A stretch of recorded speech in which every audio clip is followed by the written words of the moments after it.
Over the last 3 months, hundreds of donations have gone to the western end of the island that was ravaged by Hurricane Melissa. One Business House Sporting Association recently flipped the script. The Business House Netball Association on Saturday set out to bring comfort and provide much-needed supplies to a corporate-area institution. The Wortley House for Girls was the recipient of some essential items to improve their day-to-day function at the home. President of the Business House Netball Association, Karen Winstanley, and her executive team were on hand to make the presentations.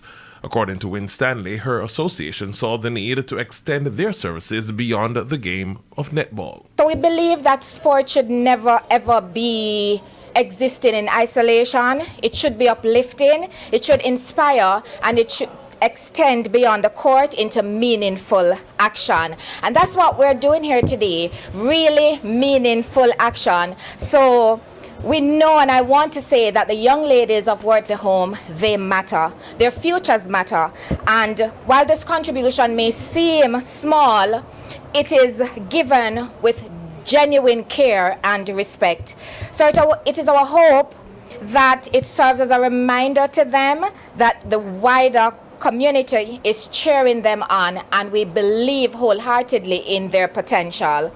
Manager of the girls' home, Clarine Smith, said the girls were delighted with the gifts.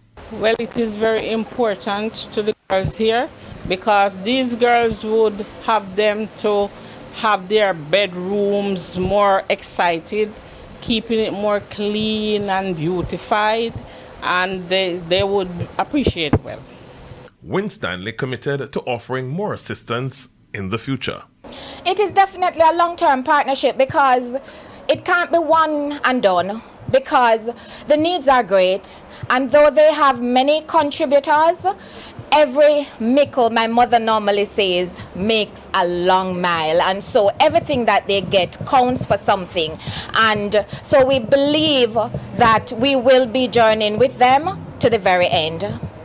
The Wortley House, which was established in 1918, was destroyed by fire in 2015 and rebuilt in 2018. Garfield Jones reporting for TVJ Sports.